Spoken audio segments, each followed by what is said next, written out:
Мээримдүү жана ырайымдуу Аллах Тааланын аты менен баштаймын. Алымдардын падышасы болгон сиз менен бизди жараткан Кудай Таалага чексиз мактоолор жана шүгүрлөр болсун. Ошону менен биргеликте сүйүктүү пайгамбарыбыз саллаллаху алейхи вассаламга салам салаваттар болсун. Ассаламу алейкум, урматтуу Замзам Travel Умра компаниясынын жалпы катталуучулары.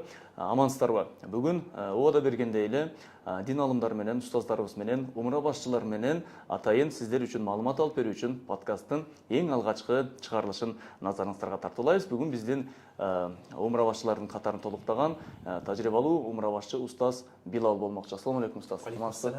Денсаулыгыңыз жакшыбы? Алгач биздин катталуучулар менен, көрүүчүлөр менен бир амандашып алууга шарт түзүп берели. Алейкум рахматуллахи ва баракатух, урматтуу туугандар. Жараткан Аллах Таалам барыңыздарга мээримдүүлүгү, ырайымдуулугу жана берекети болсун. Эң сонун, ачылып билели. Устаз, бул видеонун тартып атканыбыздын максаты бул баягы умрага баруу алдындагы даярдык кандай болуусу керек, умрага барганда мондой жагдайлар болуп калып атат деп биздин кээ бир зыяратчыларыбыздан суроолор келип калат да. Ошол суроолорго алдын ала суроону бердирбей туруп сизден жооп алалы деген ниетте чакырып олтурабыз. Убакыт бөлүп келгениңизге ыраазычылык билдиребиз. Эң алгачкы суроо ушундай болсун: умрага баруу алдында, умрага барганга чейин адам моралдык жактан, материалдык жактан мана айтор эмнелерге даяр болуусу керек? Ушуларга токтолуп берсеңиз. Бисмиллахи рахманир рахим. Урматтуу туугандар, өзгөчө машалла сиздин сурооңуз аябай сонун экен. Кудайым береке берсин. Биринчиден адам баласы эмне үчүн кетип жатканын ушуну аныкташ керек экен. Биринчи кетип аткан максаты мен ким үчүн кетип жатам? Албетте Алла үчүн кетип жатат. Ошол нерсени машалла жүргөнү бекемдеш керек экен. Кээ бир адамдар машалла айткандай, коштон кетип жатат эле, куруктагылар кетип жатат эле. Жок, мен Алла үчүн кетип жатам, болду. Ошол ниетин биринчи маселе ниет оңдош керек экен да, караңыз. Экинчи маселе машалла бул жерде эң каралган зарыл маселе айтафаккаха фи амри динихи. Өзүнүн кетип аткан умра амалдарын толук үйрөнүш керек. Мисалы үчүн умранын канча шарттары бар, канча важиптери бар. Эми булардын баарысын биз кетип аткан умрачылар кимден үйрөнөт? Ошол атайын умра башчылары сабак өтөт.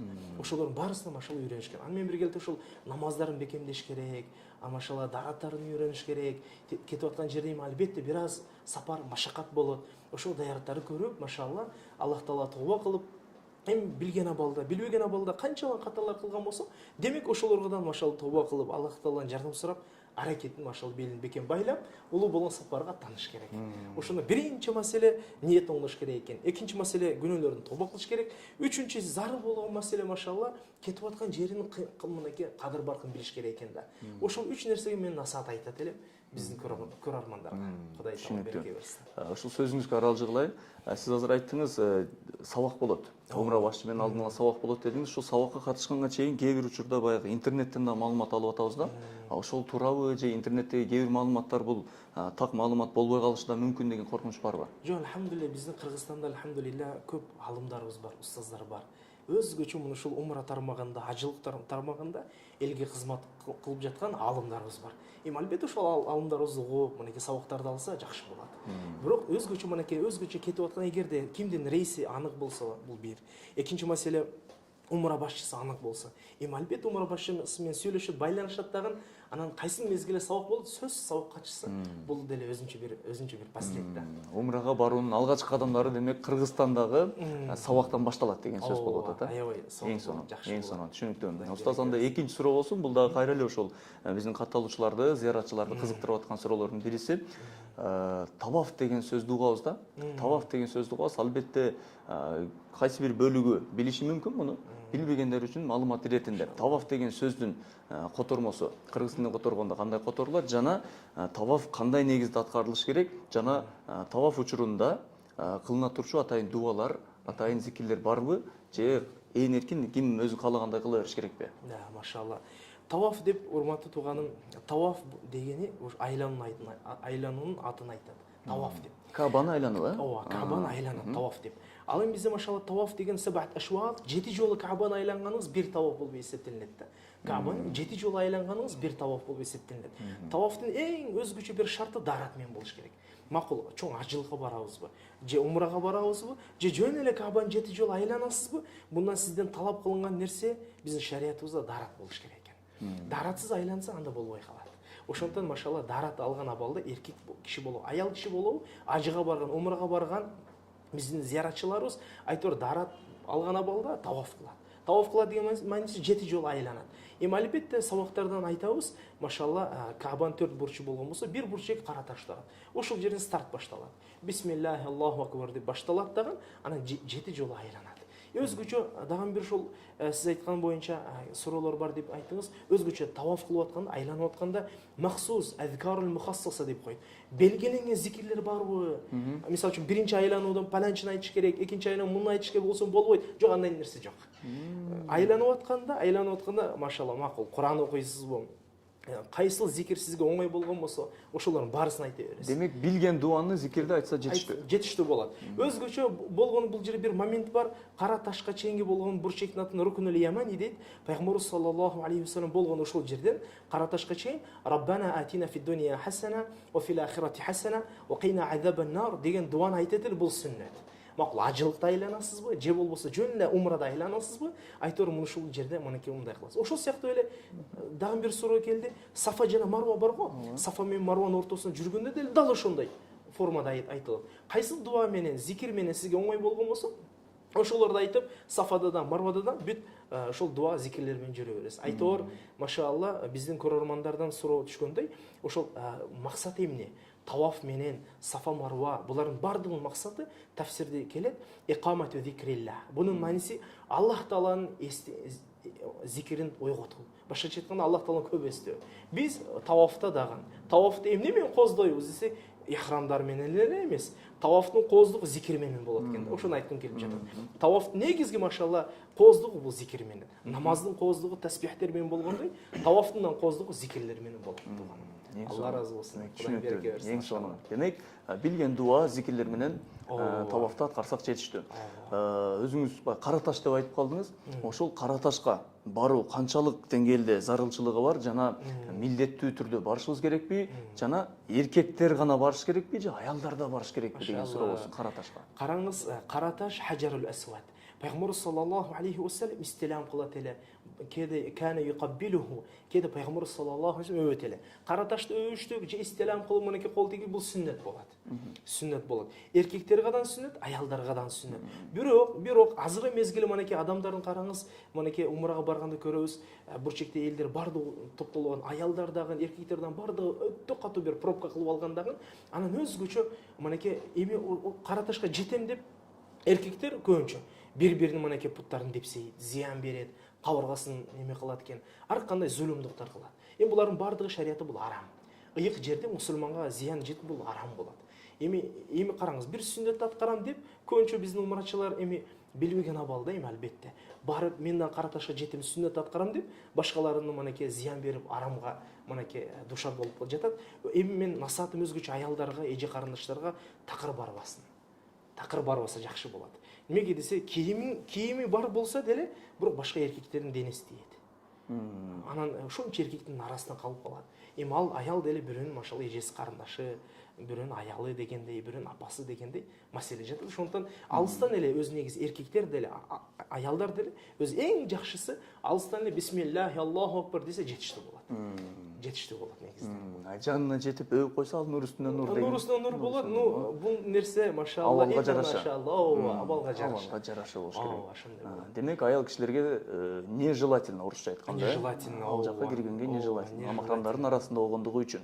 Анан ушул жерде баягы кызыктуу суроо болуп атат. Бул дагы баягы көрүүчүлөрүбүздүн, катталуучуларыбыздын атынан деп айтайын. Ошол эркектер барат, ошо кара ташка жетүүнүн аракетин кылып атканда, ушундай абалдар көрүп калып атабыз да. Жана ихрамын түшүрүп алган күндөр болот да. Тыгылыштап, сиз айткандай пробкада ихрамы түшүп калып, жарым жылдан калган күндөр болот. Ошол абалдан кандай чыгыш керек? Эркек дароо бирөөнүн ихрамын алып жамына калыш керекпи? Анткени ихрамын алайын десе, жерде тебеленде болуп калат, таппай калат экен да. Кадимгиде тыржылаңач калган кишилерди укканабыз көрүп калабыз да. Ошол абалдан кандай чыгыш керек? Ошол абалда эми Кудай биринчиден Кудай таалам сактасын.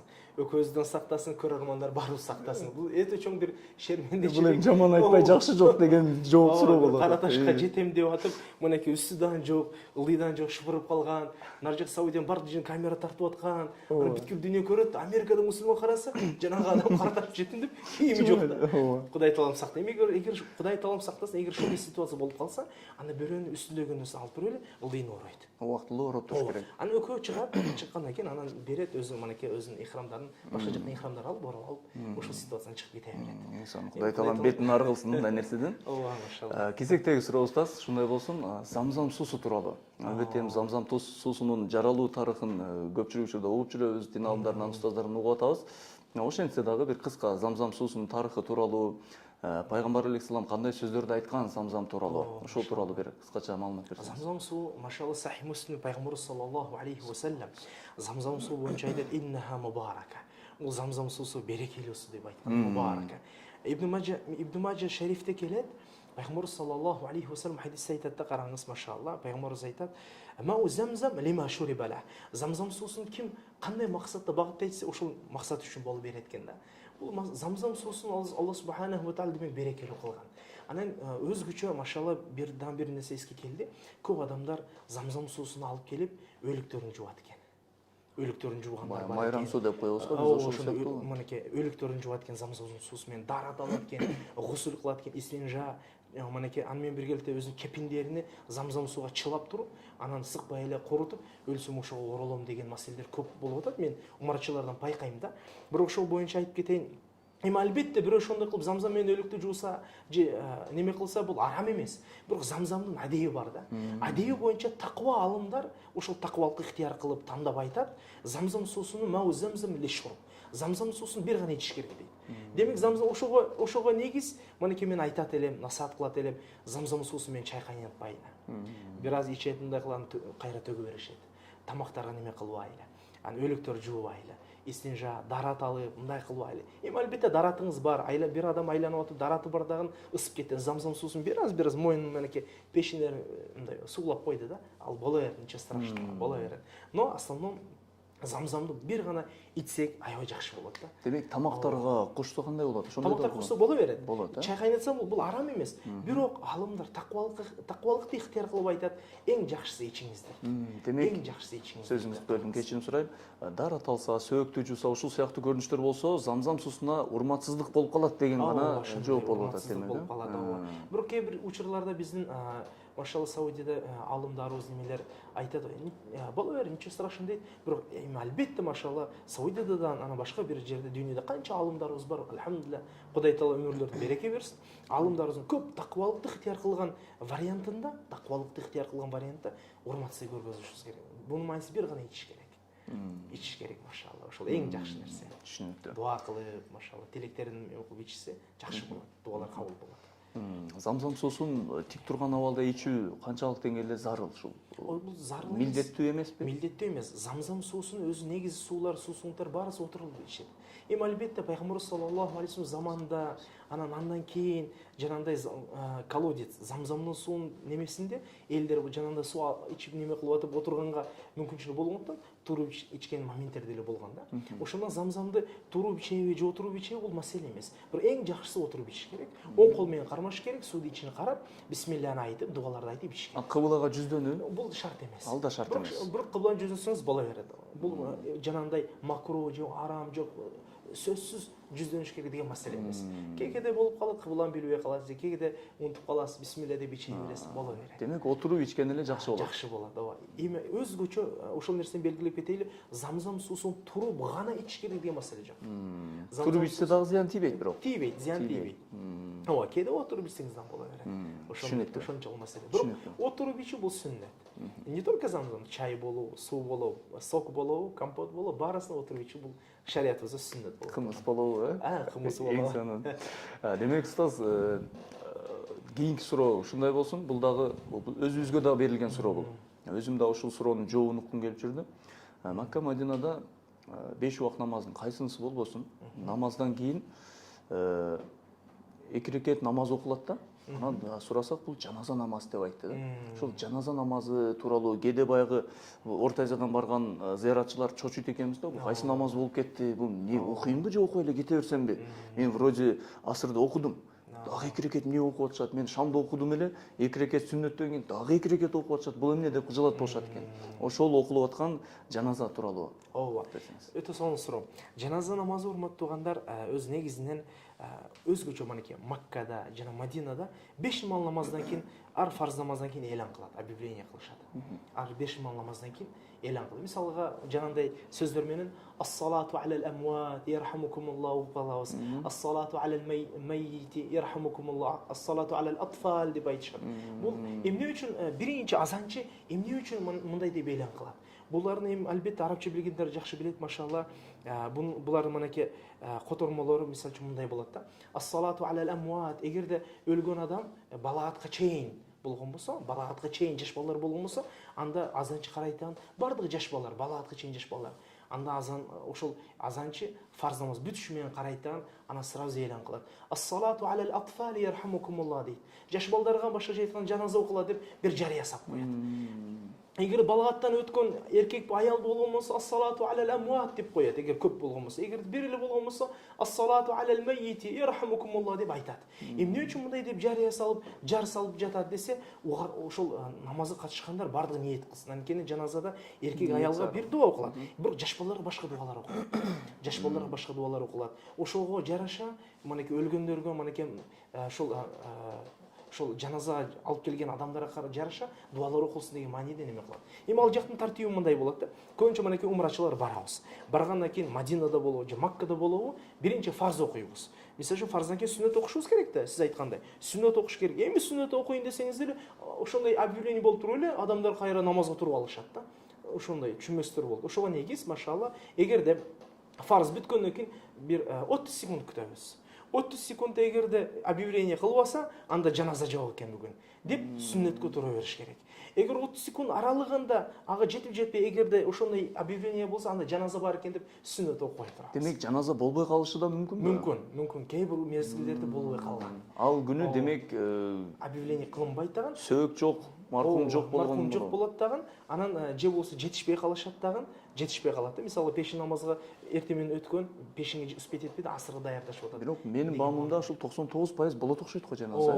Биз 14 күн бою ошол Макка Мадинада жүрдүк. Ар бир намаздан кийин болуп атты. Болгондо да бир эле киши эмес, 5-6 кишини бир 5-6 сөөктү коюп да бир жаназа окулат экен. Ошондой маселе боло берет. Ошого ошолорго карабайт. Кээде чоң кишилер болуп калат, кээде жаш балдар болсо, анда азанчы карап туруп, балагатка чейин, балагаттан кийинки чоң адамдар бар экен деп, ас-салату алал амват вал атфал ярхамукумуллах. Экөө тең бар деген сөз. Экөө тең бар деген маанисинде. Жаштардан, чоңдордан, ошол маркумдардан бар деп жарыя салып коет да. Ошого карап неме. Ошондон эң жакшысы менеки баргандан кийин мен ошол умрачыларыбызга, ажыларга бир насаатым мындай. Баргандан кийин фарз намаз бүткөндөн кийин сүннөттү окуштан алып бир аз шашпай зикир тартып күтүп турабыз. Эгерде элан кылса, жарыя салса, анда болду, жаназаны окуйбуз. Жаназа катышпай туруп, анан окуй беребиз. Анан сүннөттү окуй беребиз. Анан окуунун тартиби боюнча мынакей караңыз, бизде жаназада кулак какканда Саудиядан бизде дагы баары бирдей кагылат. Биз мисалга имам чыкканда Аллаху акбар десе, бизде эле Аллаху акбар деп кол байлайбыз, болду. Анан 4 жолу такбир кылганда ал жактын масаптары эми башка да. Имам Ахмад бин Ханбал рахимахуллах масалын карманышат. Алар бардыгы машалла кол ар бир такбирде кол көтөрүшөт. Бирок биз кайсыл жерде болбосун өзүбүз мазхабыбыз бекем кармайбыз. Имам Абу Ханифа рахимахуллах мазхабы боюнча биз кол көтөрүүбүздөн тура беребиз. Аллаху акбар дейт, биз андан кийинки дуаларды айтып бүтүрөбүз. Өзгөчө салам бергенде алар мазхабы боюнча бир жака эле салам берет. Бир жака салым берет. Эмнеге десе алар хадисте анан жанагы 10 сахаба Ибн Абдулла бин Аббас радиаллаху анху сыяктуу толтура сахабалар хадистерин далил кармап айтат. Жаназада бир жака салым берсең болуп кутуласың дейт. Бирок биз айтабыз, Ибн Мас'уд деген сахабанын сөзүн карманып биз айтабыз, бул дагы пайгамбар саллаллаху алейхи вассалам калган амал дейбиз, эки жака салым беребиз. Эмнеге десе кааннаха ас-сала. Бул жаназа намаз дагы намаз сыяктуу. Намазда биз эки жака салам берип намаздан чыгабыз, жаназада дагы биз эки жака салам беришибиз керек деген толтур эми алымдарыбыз машалла көрсөтүлгөн фатвалар бар. Ошолор негиз биз Маккада болсок да, Мадинада болсок да өзүбүз мазхабка негиз бир жака алар салам берсе, биз эки жака салам беребиз. Ассаламу алейкум рахматуллах. ассаламу алейкум рахматулла деп намазды бітіре береміз. Анан уже сіз айтқандай сүннет оқи береді. Сүннет оқиды. Анан эми албетте бізде намаздан кейін машалла біздің елдің жақсы бір адаты бар. Зикир тартабыз, жамаат менен дуа кылат. Эми ал жакта андай нерсе жок да. Эми аны эгерде кайра тартиптер же умра башчылар чакыра элек болгон болсо, убактыңыз келен болгон болсо, эң жакшы жекече зикирлер толтуруп, Кур'ан окуп, дуа кылып, шашпай анан гостиницага барса боло берет. Керемет, өтө сонун жооп болду. Алла разы болсун. Ушул эле кайра эле ушул жамаат менен окулуп аткан намаздарда дагы бир кээде суроолор пайда болуп калат экен, бул жума күнү. Биз ал жака зыярат кылып жүргөн учурда жума күнгө туура келет, эч болбосо бир жума намазын окуу насип кылат экен. Карап көрсөк. Ошол жума намазын окууда эркектерде маселе жок болушу мүмкүн. Аялдар кандай кылыш керек? Ошол жума намаз деги эле эркек аялдар үчүн бизден өзгөчөлөнгөн кандай көрүнүштөр бар жума намазы окууда? Жума намаз өзүнчө биздин көбүнчө биздин Кыргызстанда биздин энекейлер, эжекейлер окубайт да. Ошого ал жер барганда кандай окуйбуз деп чындап эле мындай суроолор түшөт. Караңыз.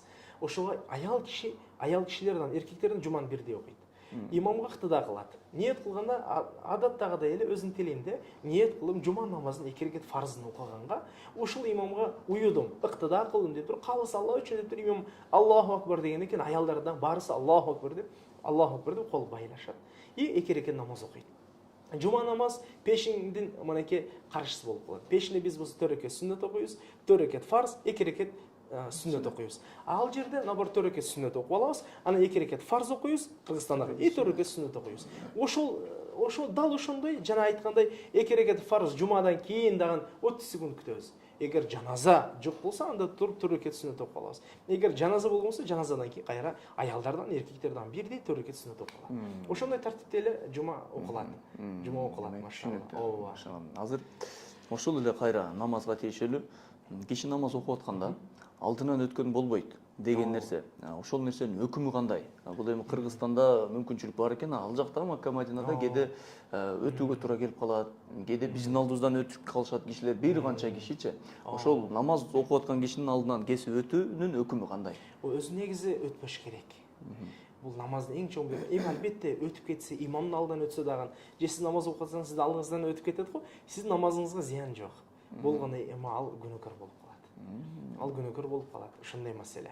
Сизге зыяны жок, сиздин намазыңыз бузулбайт. Эми албетте машалла эгерде алыңыз бир өтүп атса, мындай кылып койсоңуз, мисалга да, ничего страшного, ал көрүп туруп айланып өттү. Эгер өтөм десе, биздин кээ бир машалла алымдарыбыз айткандай, намаз окуп аткан алдынан канчалык расстояниеден өтсөң болот деген маселе.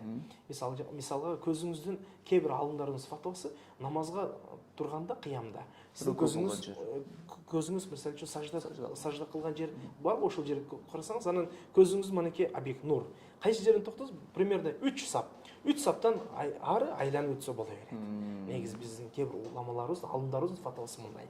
Ошол жактан айланып өтсөңүз болот. Эми албетте ыйык жерлерден буга амал кылыш керек. Бирок тилек каршы кээде шашылып болуп калат, кээде бардык намазга туруп алганда анан күтпөй мындай кылса болуп кесип өткөн моменттер болуп кала берет. Эми биз болсо эми албетте эми кесип өтүп атканда биз болсо өчөшпөйбүз. Кээ бир адамдар катуу уруп салат экен, жатайын түртүп салат экен, андай кылбайбыз. Өтпө деген ой менен. Өтпө деген ой менен. Бирок биз болсо эгер өтүп атса, мындай кылып койсо, хорошо өтсө өтө берсин. Бирок иншалла келечекте ал киши дагы өзүнүн манеки ошол ислам динибиздеги намаздын бир адептерин үйрөнөт деген чоң үмүтүбүз бар иншалла. Түшүнүктүү. Дагы намаз боюнча эң акыркы суроо болсун. Бул баягы куптан намазынан кийинки витр важип боюнча болуп атат да. Витр важипта дагы ал жактын тартиби боюнча башкача окулабы же кандай болот? Ушул суроолор да көп болду. Бир эле рекет окулуп атабы дегендейчи. Барганда өзү көбүнчө көрүп калат. Биздин умрачылар деле көрүп, алар бир эле кулак кагат, бир руку саждадан кийин салам берип салат. Бул кандай деп сурагандар бар бизде. Ал өз негизи витр важип биздин мазхабта важип болот. Алар мазхабы боюнча важип сүннет муаккада, бекемделген сүннет алардачы. Анан булар 3 рекет окулса мисалга, алар мазхабында адатта 2 рекет окуп салам берип, анан туруп 1 рекет окуп салам берип ошентип окушат. А бирок бизде 1 салам менен 3 рекет окуйбуз. Бул кандай десе, биз 2 рекет окугандан кийин, экинчи рекетте тахият окуйбуз, салаваттыга чейин турабыз, тургандан кийин кайра Фатиха сүрөсүн, анан кошумча сүрөнү окугандан кийин кулак кагабыз, Аллаху акбар деп. Кулакка барып кунут дуасын окуйбуз, анан ошону руку сажда кылып салам берип бүтүрөбүз. Биз 3 рекет важип болот. Аларда болсо, алар ошол 3 рекетти адатта мындай окушат. 2 рекет окуп, салам берип, анан 3-рекет турат. эки рекет окугандан кийин салым бергенден кийин кайра салым берди, кайра туруп бир рекетке отдельно ниет кылып кулак кагат, отдельно фатиха, мынакей зам сүрө, кошумча сүрөлөр окуп туруп руку сажда кылып салым берип аны бүтүрүп коет. Алар ушул 3 рекетти адатта 2 рекетти окуп салым берип, 1 рекет окуган салым берип. Демек, кыжалат салым менен бүтүрүшөт. Кыжалат болбой эле койсок болот. Бул мазхабка тиешелүү маселе болот. Мазхабка тиешелүү маселе.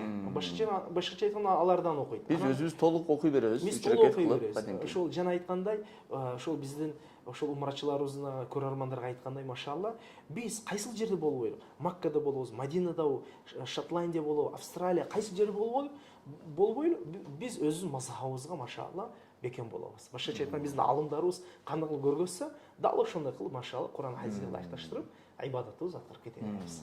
Түшүнүктүү. Анан ушу багымдат маалында башка убактардан, башка намаздардан өзгөчөлөнүп 2 жолу азан айтканда күбө болуп атабыз да. Ошо ал кандай эмне болот? Кээ бир биздин умрачылар айтат, азан айтты, сүннөт окуп алдым дейт. Кайра дагы азан айтты дейт да. Бул пайгамбарыбыз саллаллаху алейхи вассалам замандан бери, Мадина Мунавварадан бул нерсе башталган. Пайгамбарыбыз саллаллаху алейхи вассалам замандан бери Азрет Билал радияллаху анху азан айтат эле. Азан айтат эле. Бир курп вакт салатыл фажр, бамдатка бир жарым саат 45 минут калганда Азрет Билал радияллаху анху эмне кылат эле, азан айтат эле. Бул азандын мааниси, ой адамдар, мынакей тахажжуд окуп атсаңыздар, болду, тахажжудтардын акырын токтотуп, бамдат жакын калды. Бамдатка даярдыктар көрүңүздөр деген мааниде сигнал. Бул сигнальный азан деп коет. Эскертүү азан. Биринчи азан бул бамдатка аз калды деген маанидеги азан болот. Ошондо биринчи азанды уккандар, мен витр окуй эле келем, токто витрим окуп алайын. Бамдатка аз калды, кой даратымды жаңылап алайын дегенде элге эскертүү берет. Демек, бул жолу канча убакыт аралык болот? Жарым саат. Жарым саат заранее деген сөз. Жарым саат заранее Маккада, Мадинада эскертүү берет. Эскертүү азан берет.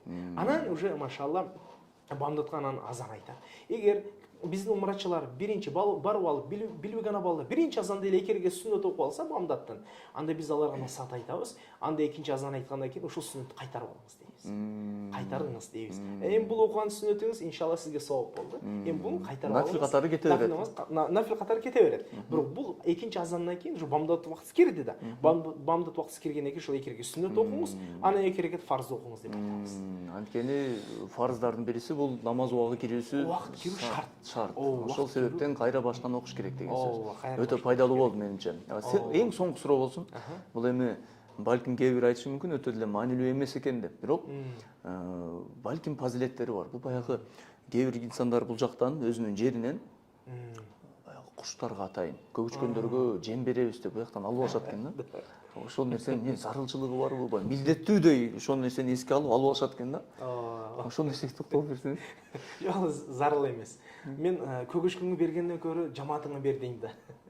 Ошондой көгүчкөндү баккандан көрө, машалла, сенин комнатаңда жаккан аксакалы көк чай демдей бер, ошол сага пайда деп айтат элем да. Ошондой. Көп адамдар барып алат да, анан эми биздин көпчүлүк бардык эмес, кээ бир туугандарыбыз көргөн дуурайт экен да.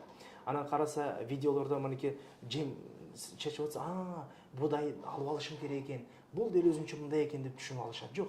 Бул умранын же Макканын же Мадинанын ошондой мынакей көгүчкөндөрүнө жем беришим керек деген шарттарын бирден кирбейт. Бул жөн эле мындай нерсе. Анан мен өкүндүргөн нерсе, макул, жем берсеңиз бериңиз, ничего страшного, макул. Бирок кээ бир адамдар мындай деп ойлоп алышат экен. Көгүчкөнгө жем бергенден кийин анан бир аздан кийин токтоп алат экен дагы. Анан бесплодие аялдарга немелерге берсе, мынакей боюнда бүтүп калат, мындай болот деген. Жемдин калдыктарынбы? Деген туура эмес идеология бар да. Мен ошого бардык биздин көрөрмандарга, умрачыларга айтат элем, андай кылбаңыздар. Ал идеология туура эмес идеология. Мисалга баргандан кийин жем чачкандан кийин анан бир аздан кийин токтоп биз сурайбыз, эмне токтоп атасыздар? Буну алып мен курутуп, талкан кылып, келиниме берет элем, же балама берет элем, 10 жылдан бери балалуу болбой жатат. Жок, бул туура эмес. Бул медицина жактан дагы, анан Кур'ан, хадистен дагы бул нерсе бекемделген эмес да. эми албетте өзүнүн мынакей бир аз ооруп атса медицина кайрылат, Алла кайрылат деген маселе. Керек болсо өзүбүздүн салтта деле жок көрүнүш деймиз. Жок көрүнүштө болчу. Ошондуктан мындай көрүнүштөрдү мен тосот элем. Эми албетте чачпаңыздар дебейм. Чачсаңыз чачыңыз макул, бирок чачкандан көрө машалла өзүңүздүн эмеңизге, жамаатыңызга суал бериңиз, же мындай кылыңыз деп айтат элем. Демек, ал жака барып куштарга көксөнү жем чачкан бул жана Африкага барып маймылдарга банан берген сыяктуу эле бир көрүнүш болуп калат, кызык болуп эле берип койгон. Ошондой маселе да болчу. Демек, ибадаттардын арасында жок нерсе, зарынчылык жок. Зарынчылык жок маселе. Түшүнүктүү. Устаз, негизи жалпысынан баягы бизде умрачыларды, зыяратчыларды кызыктырып аткан суроолордун кайсы бир бөлүгүнө жооп бердик деген үмүттөбүз. Кудай таала айтылган ар бир сөздөн пайдалуу бир көрүнүштөрдү насип эткен болсун. Сиздерге да, бизге да, жалпы катталуучуларыбызга дагы илимибизге илим кошсун деп айталы. Кудай таала сизден ыраазы болсун. Көптөгөн инсандардын дүйнө акыреттин бактылуулугуна кантип жетсе болот деген суроолоруна жооп берип атасыз.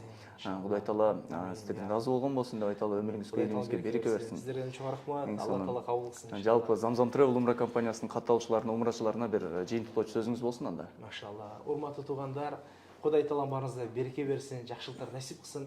Жана Кудай таалам баарыңыздарга ажыларга, умраларга насип кылсын.